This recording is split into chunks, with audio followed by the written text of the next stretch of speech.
What up, internerds? It's Jason here from Custom Cans, and I've got another reasonably priced set of headphones in, but I've got these in for a different reason. These is because it's a trip back through memory lane and how I kind of started out dicking around with headphones. So, these are, I don't know what make these are supposed to be, Sen something, but essentially they are some fake old school DJ headphones, and that's what I started messing around with originally. So these are basically a hybrid of two fake headphones. So these are based on the classic Sony MDR-V700s, and then the center bit here is supposed to look like the Pioneer HDJ-1000. Both of those headphones have been discontinued a long time ago, but they started faking them back in the day when they were still current, and they still make fake ones today. Like they remolded them, and these are sometimes useful for parts for when someone's got some vintage DJ headphones. You can, because they're a remold, you can basically take parts from this and fit them to the other one. So they have these spring hinges like this. The original ones had springs that went in this direction as well, so they clicked in nicely. These don't. I've seen some fake ones that do. These were very cheap again, about 30 squids. But yeah, in the olden days, you're DJing away, you want to do your one-ear monitoring. The hinges are designed in such a way so that it stays on your head nicely when you do that. And yeah, so you can wobble your head around and they stay on even though you've only got one ear. So yeah, they had one purpose in life, and that was to be for DJing.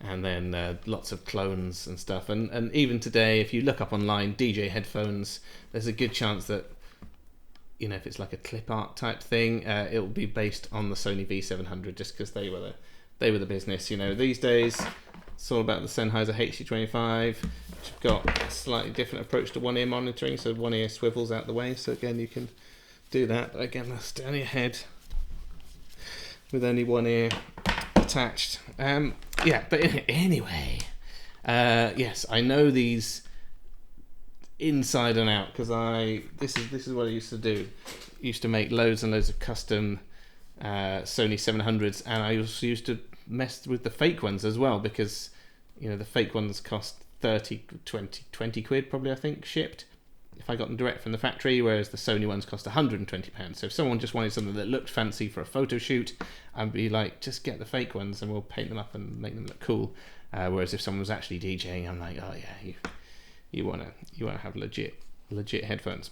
So this is just a personal project for my soul. I'm going to pull these apart now, and I'm going to do some stupid mods to these like we would have done in the 2000s, when these were popular. Sorry, yeah, back at the kind of turn of the millennium when I was DJing in bars and probably drinking too much alcohol and that kind of stuff.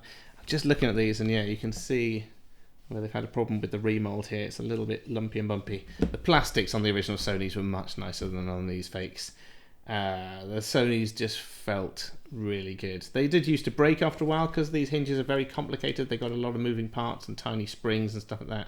And obviously, you're dealing with DJs, they're going to step on them and drop them and stuff like that. They did used to break, which is why the Sennheiser HD-25 are much more popular now, because they're just a simpler design that doesn't break as easily. But yes, what I would like to do with these is we're going to paint them up with a custom design, but I'm also going to fit them with laser line projectors, so when they're on, it shoots lasers out. Why would you not want that? You know, into the smoke, into the crowd's eyes, that kind of thing. People weren't as worried about health and safety back in the 2000s. You could shoot clubbers in the eyes with lasers. It was fine. They loved it. So yeah, so we're gonna do that. But let's just open these up and see how some 2000s DJ headphones were made, because these should be exact clones, pretty much, I would have thought. So we'll just take the ear pads off there, and underneath you've got some foam, which was a copy of the Sonys. Oh wow, it's really interesting. The molds that they've taken from these are really, they've got scratches in the molds. I don't know if you can see. Yeah, you've got like actual scratches in the molds. I don't know if you can see that there. But yeah, so every pair will have these scratches in. Probably they must have molded it off a scratched pair or scratched the molds that they make them from. But that's funny.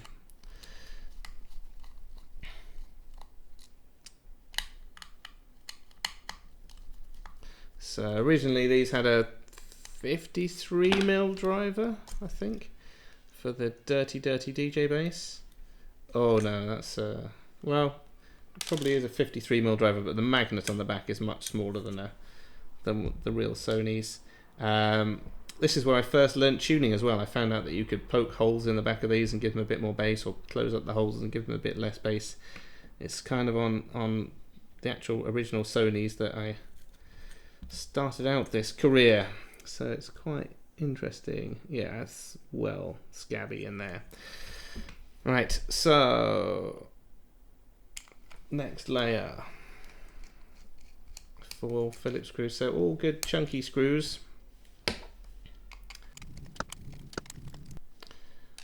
This bit should come off.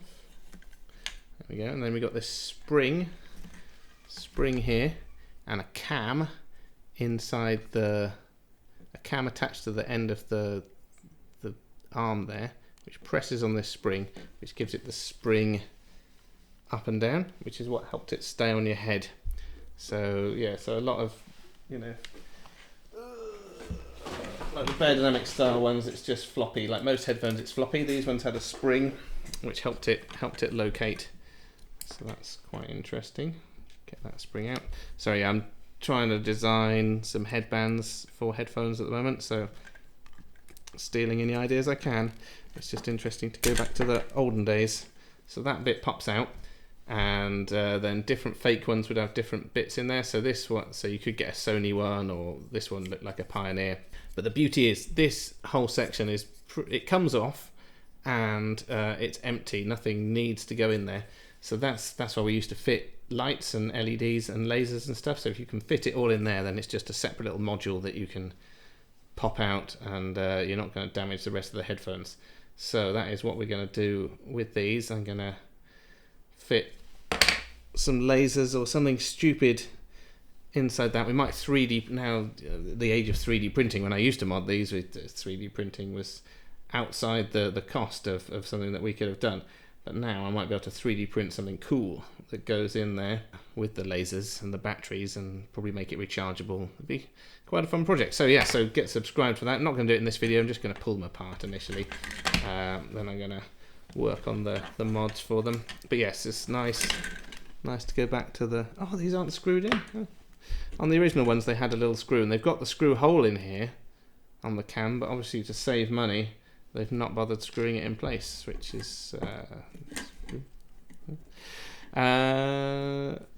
what next? Oh yeah, next there's a little screw under here.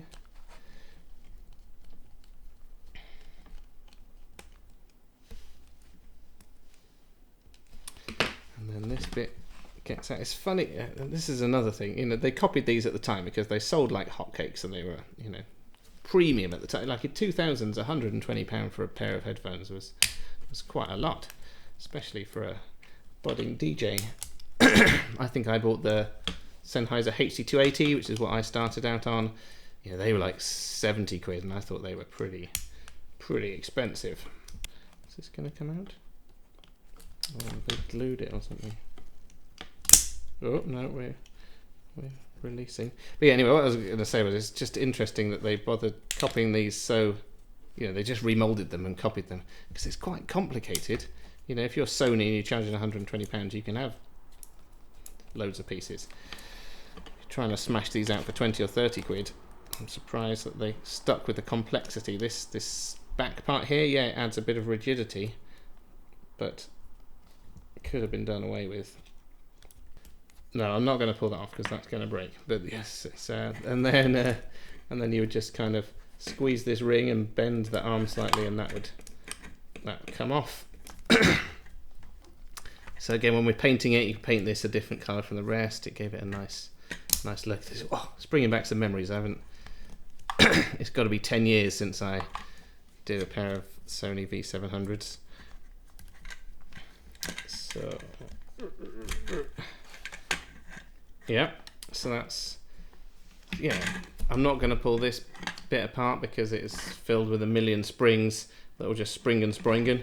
But it was just interesting having a look. These do come apart exactly how I remember them. It's amazing that after 10 years, I could probably have done that with my eyes closed, and everything is so familiar. These little air vents. Sorry, it's just I've got a deep love for these headphones. Yeah, so it's just interesting pulling these apart, and I'm quite excited to get on and make a cool 2000s pair of DJ headphones. So if this is just a personal project, so don't know what we'll do with them afterwards. Might keep them, might sell them, might give them away. But I'm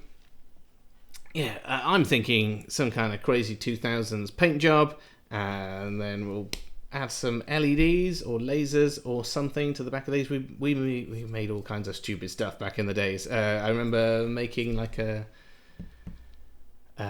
Tony Stark style arc reactor that went in there that all lit up and stuff like that, and that took quite a lot of work. But if there's anything 2000s-y that you think a 2000s DJ would have really coveted, and let me know, and we might be able to integrate it into these. If there's any cool things, I don't know. I think a laser's about as cool as it gets, but I don't know. If you've got any cool ideas, let me know, and maybe I will incorporate that in this stupid project. And we'll do another video when I've actually figured out what I'm doing and we're building it, and you can see how we cram all the electronics and stuff into them. Cool. A bit different, but it's just personal project, reliving my misspent youth. But anyway, as always, it's been really nice hanging out with you guys, and yes, if any of you did go out clubbing in the 2000s, what would you have imagined the ultimate pair of DJ headphones to look like? Maybe I can incorporate some of those ideas. Let me know in the comments. And or did you have some Sony V700s? Were you one of the posh DJs with the fancy headphones? Let me know. And it's been great hanging out, and I'll see you guys again.